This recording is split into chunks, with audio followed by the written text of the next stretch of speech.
Bismillahirrahmanirrahim. Assalamualaikum warahmatullahi wabarakatuh. Saya Saiful Zaman. Terima kasih sudah nonton video ini. Bagi yang belum subscribe, yuk sama-sama diklik tombol subscribe dan jangan lupa nyalain loncengnya. Gratis. Dengan subscribe berarti sudah mensupport channel ini buat terus upload video terbaru. Are you ready?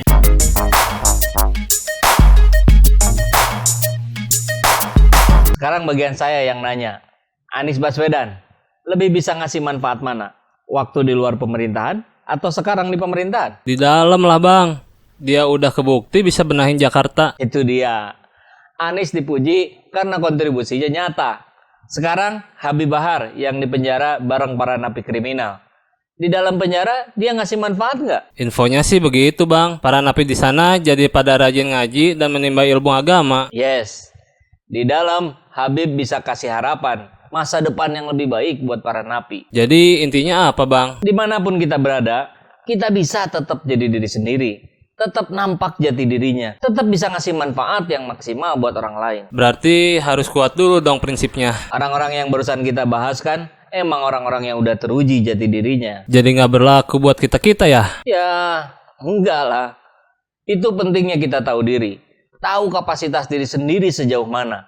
Kalau kita-kita, saya sama ente maksudnya, nggak perlulah kepedean bisa ngasih pengaruh signifikan ke lingkungan. Kalau saya masuk ke lingkungan yang nggak baik, kemungkinan besarnya bakal kepengaruh jadi nggak baik. Jadi lebih baik pilih nggak masuk lingkungan itu. Itu tahu diri namanya. Emang abang nggak berharap gitu dari video-video yang diupload ini bisa bikin dampak perubahan ke masyarakat? Harapan mah tentu ada bro. Cuma ini kan bukan channelnya pakar atau ahli. Jadi ekspektasi saya ada 1 atau 2 orang aja yang ngerasa kebantu sama channel ini, udah alhamdulillah bro. Sip deh bang, berarti Prabowo bisa kita anggap aman ya masuk kabinet jadi Menteri Pertahanan. Loh, ke situ toh arah pertanyaannya. Iyalah bang, di warung-warung kopi kan isu itu yang lagi banyak diobrolin. Ya, kayak di obrolan sebelumnya, saya positive thinking ke Prabowo. Dengan track recordnya yang selalu ngeduluin kepentingan bangsa. Dengan keberhasilannya 10 tahun jadi oposisi. Sekarang masuk kabinet. Ya tentu prasangka baiknya Prabowo juga bawa prinsip yang sama. Menjaga kedaulatan bangsa. Apalagi posisinya sebagai Menteri Pertahanan. Nah, masalahnya bang, Prabowo gabung sama orang-orang atau pihak-pihak yang selama ini dianggapnya gagal mengelola pemerintah kan? Gini, anggap aja. Gagal itu karena nggak ada Prabowo di pemerintah. Jadi amanah Prabowo sekarang adalah membuktikan bahwa dengan keberadaannya di pemerintahan, maka kegagalannya itu nggak akan terulang. Kalau ternyata pemerintah sekarang hasilnya gagal juga, gimana tuh? Ya, minimal di wilayah pertahanan yang dia jabat, ya dia mestinya nunjukin kemajuan yang berarti. Dan kalau gagal juga, ya udah, berarti Prabowo juga nggak tepat ada di pemerintahan. Pemilu berikutnya nggak perlu dipilih. Kan begitu esensi kedaulatan yang rakyat punya. PKS beda bang sama Gerindra. Jadi langkah mana yang lebih tepat? Sekarang beda. Tapi coba lihat sejarahnya PKS. Pernah jadi koalisi pemerintahan. Pernah jadi oposisi. Dan juga coba kita cek. Secara umum, pernahkah PKS nyebar hoax? Jadi pendengki? Jadi perusuh? Setahu saya sih enggak bang. Nah itu. Mau jadi koalisi pemerintah, tapi kalau sikapnya manut-manut aja, nggak ada proses pertimbangan yang kritis, ya berarti partai itu gagal jadi perpanjangan suara rakyat. Begitu juga kalau partai itu memilih oposisi, tapi bisanya cuma nyala-nyalain aja, tanpa ada data yang benar, tanpa ada pertanyaan-pertanyaan yang menguji nalar publik. Nggak bisa ngasih pembanding, nggak bisa ngasih solusi. Ya partai itu juga gagal memainkan perannya. Jadi ini sebenarnya bukan soal tokoh ya bang? Ya. Bener banget itu. Udah capek lah kita. Kalau terus-terusan mengagungkan satu tokoh dan di sisi lain memusuhi tokoh yang sebelah. Mulai sekarang, nggak perlu lagi lah berlebihan muji atau musuhin tokoh. Siapa tahu yang dipuji justru jadi tokoh yang berkhianat atas janji-janjinya. Dan yang dulu dimusuhin, sekarang berjuang mengangkat harkat dan martabat rakyatnya. Kebenaran itu nggak bisa dilihat dari sosok atau ketokohan. Jadi kenali kebenarannya. Maka ente bakal ngenalin tokohnya. Nah itu dia bang. Kalau ujungnya bersatu kayak gini mah, kemarin gak perlu ada pilpres dong. Kalau pakai pola pikir kayak gitu, sama aja kayak gini. Kalau ujungnya nikah sama kamu, sebelumnya nggak usah ta'aruf sama si itu. Iya kan? Lah, kan kita nggak tahu siapa yang Allah pilihkan buat jadi istri saya. Jadi, kalau Prabowo yang menang, komposisi kabinetnya kan pasti didominasi koalisinya Prabowo.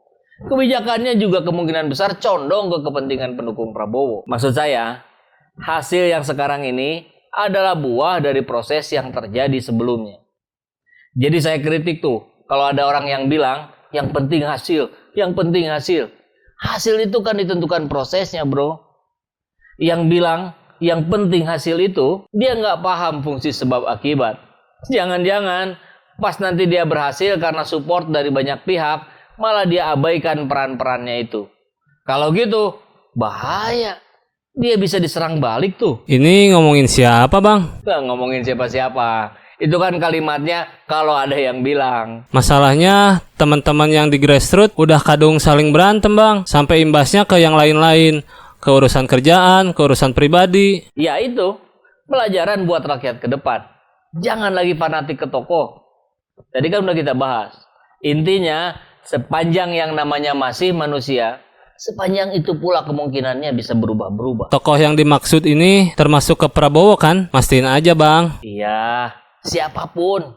Kecuali Nabi dan Rasul. Tapi Bang, coba Abang kasih gambaran. Kira-kira aja Bang, gimana suasana batin Prabowo sekarang?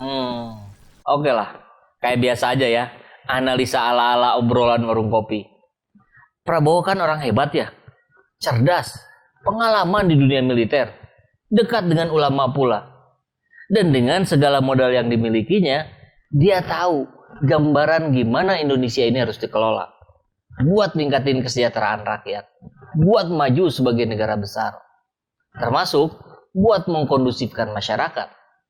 Nah, dengan jadi presiden, dia berharap bisa mewujudkan gambaran-gambaran itu jadi kebijakan-kebijakan yang tepat buat diambil pemerintah. Dan ternyata kehendak Allah berkata lain.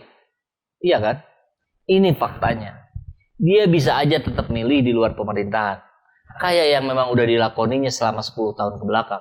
Nah, tentu ada evaluasi dong. Efektivitas Gerindra selama 10 tahun itu gimana? Kalau lihat ujungnya Prabowo masuk ke pemerintahan, maka bisa diasumsikan Gerindra menilai bahwa perannya selama 10 tahun sebagai oposisi itu nggak efektif. Ya sabar aja, bisa kan Bang? Tunggu 5 tahun lagi. Mau 5 tahun, mau 10 tahun, ya bisa mah pasti bisa aja. Ini kan bicaranya tentang peluang efektivitas yang dianggap Gerindra bisa lebih manfaatin perannya untuk saat ini. Dari sudut pandang psikologis seorang Prabowo-nya, kira-kira gimana tuh Bang? Tentu ini dipertimbangkan sangat matang lah bro. Prabowo menurunkan egonya, mengobati rasa kecewanya, pasti bukan hal yang mudah. Apalagi dia dikalahkan sama mantan anak yang pernah dibesarinnya. Pendukungnya aja banyak yang kecewa dan sakit hati pas Prabowo gagal jadi presiden. Ya apalagi Prabowonya. Jadi dia terima jadi Menteri Pertahanan tentu lewat proses yang sangat dinamis. Closing statement Bang, saatnya rakyat jelata ngajarin penguasa. Wahai para politikus yang sekarang ada di pemerintahan, jadilah mitra yang konstruktif. Wahai yang ada di luar pemerintahan, jadilah oposisi yang konstruktif. Jadi, kata kuncinya adalah konstruktif, bukan jadi mitranya atau jadi oposisinya. Karena Indonesia ini harus dibangun, bukan malah dihancurkan karena di antara kalian merasa ingin menang kelompoknya sambil menjatuhkan kelompok lain. Saya deh, nggak berani saya mengatasnamakan orang banyak. Saya rakyat jelata, nggak peduli kalian dari partai mana. Selama kalian jelas memperjuangkan keadilan rakyat banyak, kalian yang akan saya dukung. Dan saya tetap ada di barisan oposisi. Jadi parlemen jalanan, jadi parlemen medsos, yang kata kuncinya sama, konstruktif.